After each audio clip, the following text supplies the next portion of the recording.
Audible hopes I have enjoyed this program. Find out next if I did.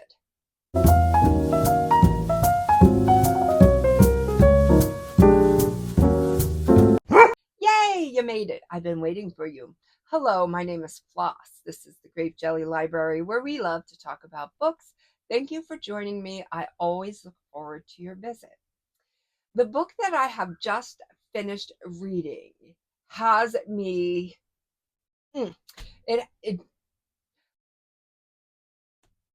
I'm speechless. It has me at a loss for words.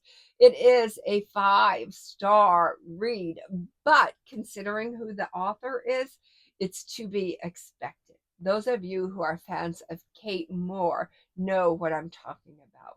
One of my all-time favorite books is The Radium Girls, and Kate Moore has done it again with the book The Woman They Could Not Silence. This is the story of Elizabeth Packard. And oh my goodness, this story had me sorrowful. This book had me angry. Angry. This book had me on the seat of my pants. This book consumed me. I loved it so much. I did not love it more than The Radium Girls. The Radium Girls is in a league all of its own. But let's not neglect the praise for this book, The Woman They Could Not Silence. This is the story of Elizabeth Packard, and if you don't know about her, let me tell you a little bit about her.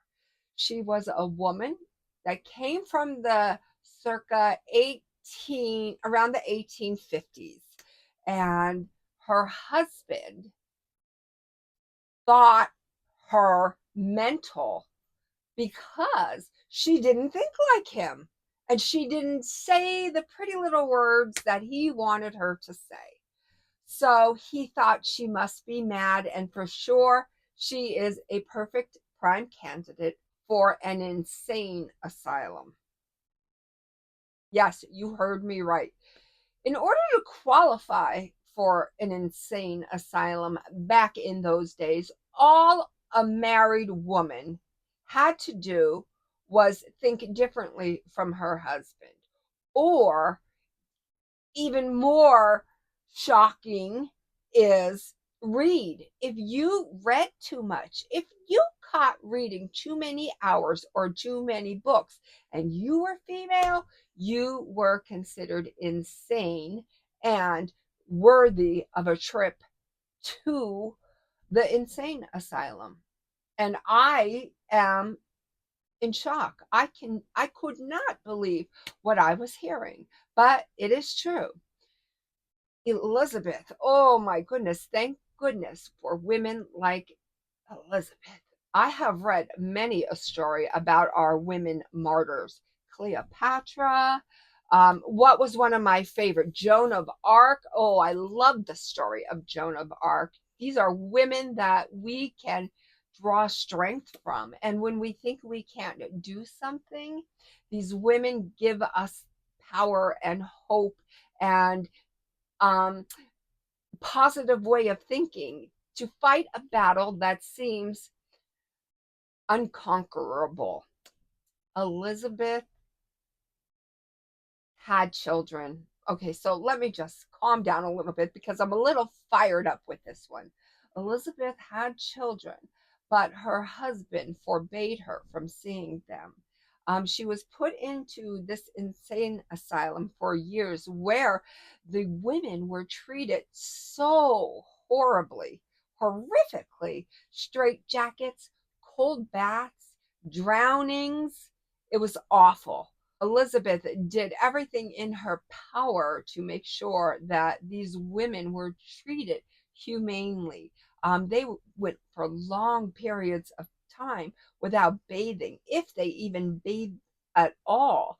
And Elizabeth was given um, I'll just say a sanitary bucket, but she didn't use it for that. She used it to fill it with water and one by one bathe these women so that they could feel human once again. so that they could actually feel good. And it is amazing and yet so overlooked what a simple bath can do for our mentality, for our to boost our spirits, to make us feel somewhat whole. So Elizabeth, she cared for these women. Many times she was in her little room and she'd have to listen to the cries and the sounds of women who are just on the brink of losing their lives due to the treatment inside of this facility. I was like, I know bad things exist in this world and I know bad things happen every day, but she really had an uphill climb. She really, truly did.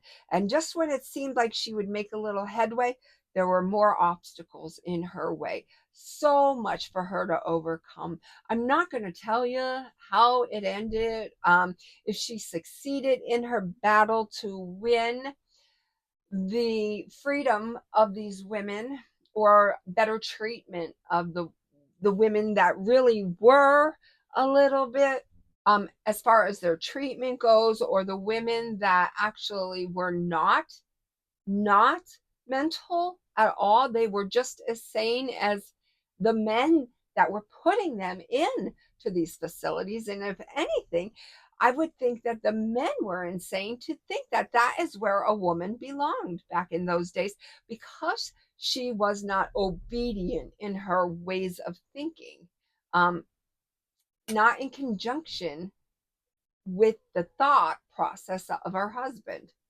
Totally. That's totally insane to me. But it's true. It's history. It happened. You should read this book and find out what Elizabeth did for humankind. I'm just going to say that humankind in general, especially a married woman. Phenomenal book. Fantastic.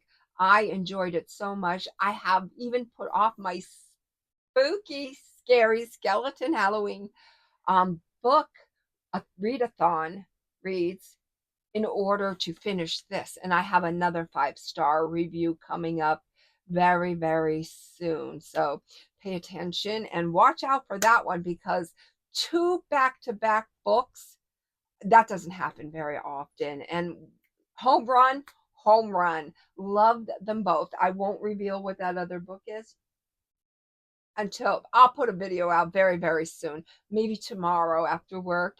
If I have some time, I'll make time. I will make time for you. I will make time for these books. So stay tuned for that review.